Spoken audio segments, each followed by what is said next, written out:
Hello students, welcome to Focus the Touch Talk. So today we have another question, and this question is from GMains 2024. Okay, so according to this question, what we have, let alpha and beta be the roots of the equation px square plus qx minus r equal to 0, where p does not equal to 0. If p, q and r be the consecutive terms of a non-constant gp and 1 by alpha plus 1 by beta equal to 3 by 4, then we have to find the value of alpha minus beta whole square. Okay, तो चलो आप इसके solution पे focus करो, और अगर अभी तक आपने चैनल को सब्सक्राइब ना किया है then please subscribe it, hit the notification bell for upcoming videos. Okay, तो सबसे पहला इन्फॉर्मेशन क्या है कि हमारे पास क्वाड्रेटिक इक्वेशन क्या है. गिवन इक्वेशन इज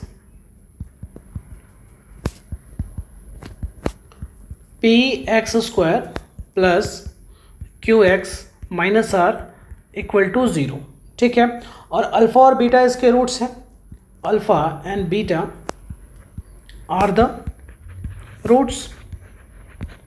ठीक है क्या, और उसके बाद इन्फॉर्मेशन ये है कि ये जो कोएफिशिएंट एक्स स्क्वायर का या एक्स का और ये कांस्टेंट यानी पी क्यू आर ये जो है जीपी में है. Here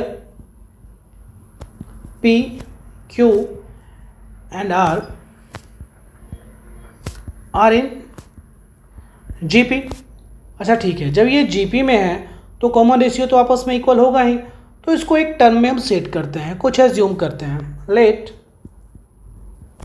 P equal to A, Q equal to AR and R equal to AR square. तो इसके अकॉर्डिंग हम क्या कह सकते हैं कि कॉमन रेशियो इनका आपस में इक्वल है, ये जीपी में है.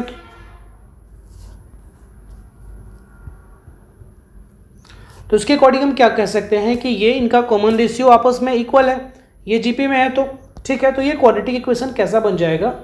देन इक्वेशन बिकम्स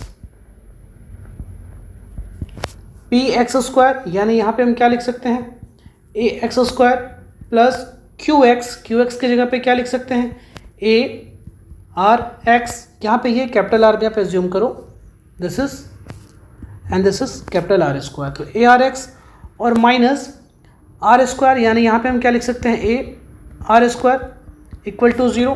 तो आप ए को कॉमन ले लोगे तो ये क्या बन जाएगा x square plus R x minus R square equal to 0. ये कुछ ऐसा बन जाएगा. और अल्फ़ा और बीटा तो अभी भी इसके रूट्स हैं ही, and alpha beta are the roots of it. इसके रूट्स हैं ही. चलो ठीक है, जब इसके रूट्स हैं तो इसी को हम लोग सेट करते हैं, that is sum of roots, यानी अल्फ़ा प्लस बीटा क्या लिख सकते हैं alpha plus beta equal to this minus are by 1 is the coefficient of x square, यानी अल्फा प्लस बीटा क्या हो गया माइनस आर हो गया. और product of roots alpha into beta, ये c by a, c is what this constant, यानी ये सीधे माइनस आर स्क्वायर हो गया. चलो ठीक है, इतना तो पता चल गया. ओके, अब फिर नेक्स्ट इन्फॉर्मेशन क्या है आपके पास कि 1 by alpha plus 1 by beta ये कितने के बराबर है, ये है 3 बाई 4 के बराबर है. इसके अकॉर्डिंग आप क्या लिखोगे alpha plus beta by alpha into beta equal to 3 by 4. अब अल्फ़ा प्लस बीटा की जगह क्या लिखोगे माइनस आर, यानी यहाँ लिखोगे minus are by alpha into beta की जगह minus R square equal to 3 by 4. तो इसके अकॉर्डिंग क्या आ जाएगा, इसके अकॉर्डिंग तो यही आएगा आर इक्वल टू 4 बाई 3. ठीक है क्या, इसे आप दिमाग में रखो, आर इक्वल टू 4 बाई 3. अब हमें पता क्या करना है कि वी हैव टू फाइंड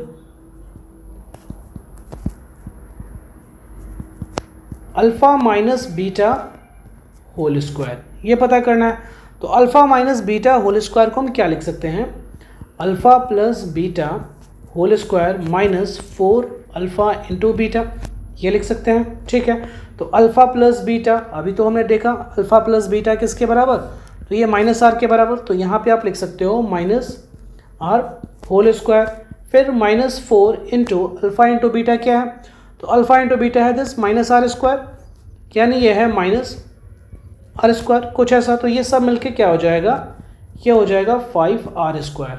और 5 इंटू आर स्क्वायर का मतलब क्या, दिस 4/3 का होल स्क्वायर। ओके, यानी ये हो जाएगा 5 इंटू 16/9, यानी ये हो जाएगा 80/9। ठीक है, यानी हमारा आंसर है that is alpha minus beta whole square equal to 80/9। तो आई होप आपको ये वीडियो समझ आया होगा, ये सॉल्यूशन समझ आया होगा। अगर वीडियो समझ आया हो तो प्लीज़ लाइक करें, शेयर करें, चैनल को सब्सक्राइब करें। कोई कन्फ्यूज़न हो तो कमेंट ज़रूर करें। मिलते हैं अगले वीडियो में। Thank you.